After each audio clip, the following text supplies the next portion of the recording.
What did humans do before clocks controlled their lives? You probably checked the time today before you even noticed your own body. Maybe it was on your phone. Maybe on the microwave.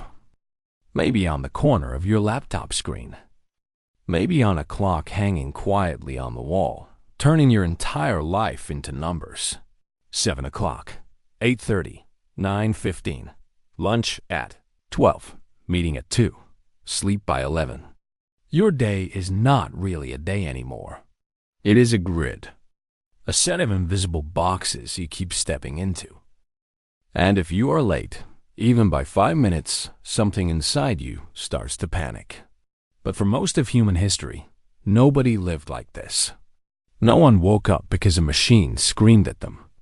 No one ate because a number told them to. No one looked at the sky and thought, I have 7 minutes left. So what did humans do before clocks controlled their lives? The answer is stranger than you think. Because before clocks, people did not just measure time differently. They experienced reality differently. To understand it, imagine a world where time was not a number. It was a feeling. It was light moving across the ground. It was the smell of morning air. It was birds getting louder before sunrise. It was shadows stretching across a field. It was your stomach, your animals, your children, your fire, your crops, and the sky itself telling you what came next. For hundreds of thousands of years, this was the only clock humans had. The sun. When the sun rose, the world opened. When the sun disappeared, the world closed. And in between, people did what had to be done. They did not ask, what time is it? They asked, is it light enough? Is the herd moving? Is the tide going out? Are the berries ready? Is the baby hungry? Is the storm coming? Their lives were not organized around hours. They were organized around events. And this is the part modern humans almost cannot understand. A task ended when the task was finished, not when the clock said it was over. If you were grinding grain, you stopped when the grain was ground. If you were repairing a roof, you stopped when the roof could survive the rain. If you were hunting, you did not come home because it was 5 p.m. You came home when you had food, or when the light was dying, or when the forest became too dangerous to stay in. Time was not something outside of life. Time was life. But then something changed. Humans began to settle. They built villages. They planted crops. They waited for harvests. And suddenly, time became larger than a single day. It became seasonal. Spring meant planting. Summer meant growth. Autumn meant gathering. Winter meant survival. People watched the sky with incredible attention. The position of the sun told them when to sow seeds. The moon told them when nights would be bright. The stars told travelers where they were. Ancient people may not have had clocks on their wrists, but they were not careless with time. They were obsessed with it. They built monuments from stone that lined up with solstices. They tracked the flood of rivers. They counted moons. They watched birds migrate and noticed when flowers opened and insects appeared, because missing the right moment could mean starvation. Plant too early, and frost kills the crop. Plant too late, and the harvest fails. Move the animals too late, and the pasture is gone. Before clocks, time was not less important. It was more important, but it was alive. It breathed. It changed with the season. A summer hour felt nothing like a winter hour. Daylight was often divided into 12 parts. Night was divided into 12 parts, which meant an hour in summer could be longer than an hour in winter. Think about that. The hour itself stretched and shrank with the sun. Time bent with nature. Today, we force every day into the same shape. 60 minutes, 24 hours. No matter if it is dark at 4 p.m. or bright until 10. But for ancient people, the world did not obey the clock. The clock obeyed the world. Then came the first timekeepers: sundials, water clocks, hourglasses, candles marked with lines. These were clever, but they were not in everyone's house. They were tools for priests, kings, astronomers, merchants, and officials. Ordinary people still lived by signs: a rooster, a bell, a meal, a prayer, a shadow. And for a long time, that was enough. But religion changed time in a powerful way. In monasteries, the day had to be divided for prayer. The bell became one of the first sounds that told communities what part of the day they were living in. Not a personal alarm, a public command. When the bell rang, the town listened. It told people when to pray, gather, open markets, close gates, and react to danger. Slowly, time moved from the sky into institutions, from nature into churches, from the body into systems. But even then, time was still loose. If a meeting was arranged for morning, people came in the morning, not at 9:03. Then the mechanical clock arrived, and everything began to change. Huge machines inside towers, wheels, weights, gears, bells.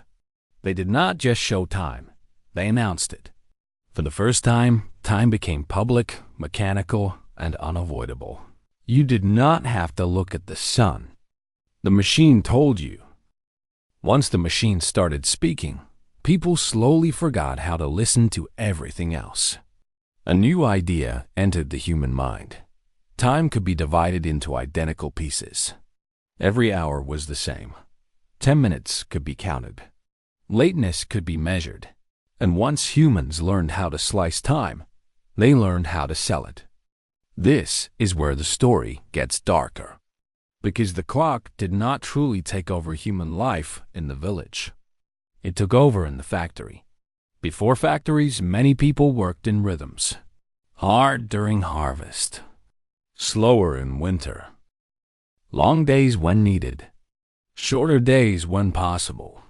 Work was exhausting, but it was often tied to the task. Then industrial capitalism arrived. Factories needed bodies in the same place at the same time. Machines could not wait for your mood. Steam engines did not care about sunrise. A loom did not care that your child had a fever. The factory bell replaced the church bell. The shift replaced the season. The wage replaced the task. And suddenly, time was money. Not as a metaphor, literally. If you were late, you lost pay. If you left early, you lost pay. If you worked 12 hours, your life had been purchased for 12 hours. A person who once worked by the sun now worked by the clock on the wall. And the clock was not neutral. It belonged to the owner. That is why punctuality became a moral virtue. Being on time started to mean being disciplined. Being late started to mean being lazy. But for most of human history, nobody thought this way. A farmer who waited for the rain was not lazy. A hunter who waited for tracks was not wasting time. A mother who stopped working to feed a child was not inefficient. They were responding to life. The clock changed that. It trained people to ignore life and obey the schedule. And then trains made it even worse. Before railways, every town could have its own local time. Noon was when the sun was highest in that place. That made sense when humans moved at the speed of horses and feet. But trains moved faster than local time could handle. A train leaving one city and arriving in another needed a shared clock. Without standard time, schedules became chaos. So time zones were created. The world was divided by invisible lines of time. A planet that once followed the sun became a planet forced into coordination. From that moment on, time stopped being local. It became global. Your clock was no longer just yours. It was connected to railways, factories, governments, schools, armies, markets, offices, and satellites. Now think about your life today. You wake up to an alarm. You check the time before eating, before leaving, while working, while resting. Even your rest has a time limit. A lunch break, a weekend, a vacation request, a sleep schedule, A screen time report, a calendar reminder, a delivery window, a countdown, a deadline. We do not just use clocks anymore. We live inside them. And here is the strangest part. Your body was not built for this. Your body does not understand 8 a.m. It understands light, darkness, warmth, cold, hunger, fatigue, safety, touch, rhythm.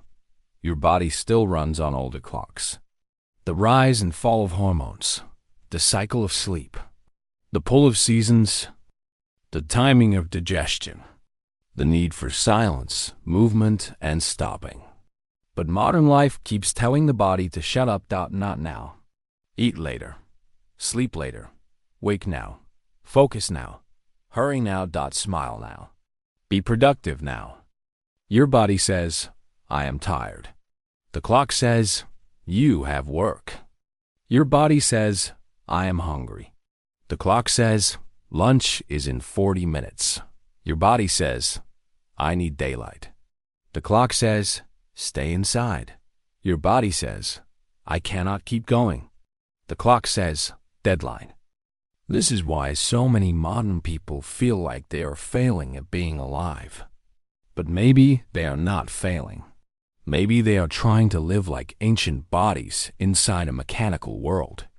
For hundreds of thousands of years, humans woke with light, worked with weather, rested when darkness came, moved according to need, gathered when the fire was lit, slept when the world became quiet.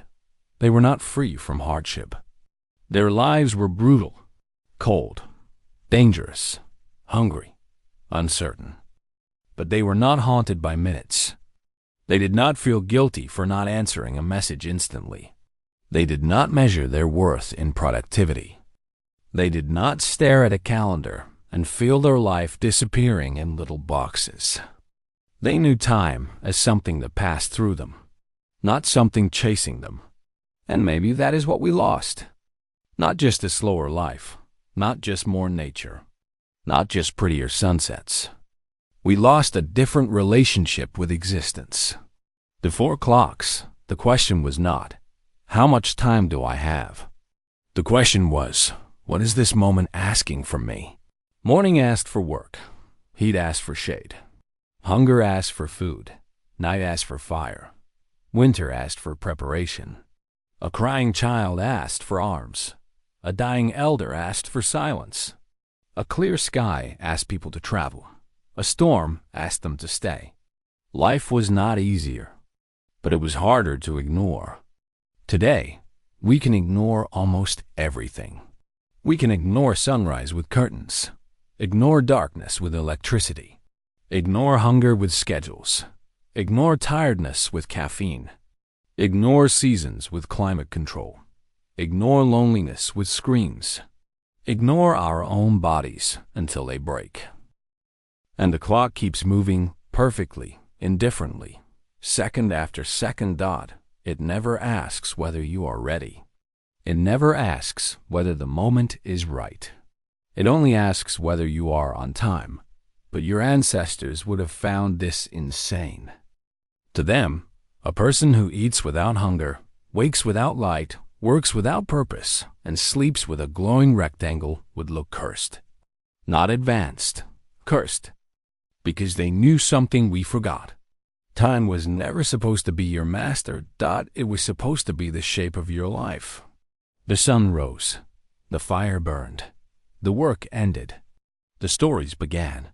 The stars appeared. The body rested. And tomorrow came when it came. Not because a clock allowed it, but because the earth turned. So tonight, when you look at the time, pause for 1 second. Look away from the number. Look at the sky. Look at the light in the room. Listen to your body.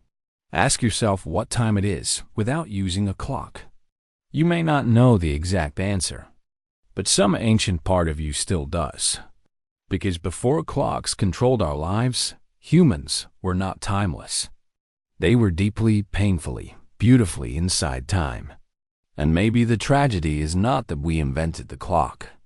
Maybe the tragedy is that we forgot was only supposed to be a tool, not a cage.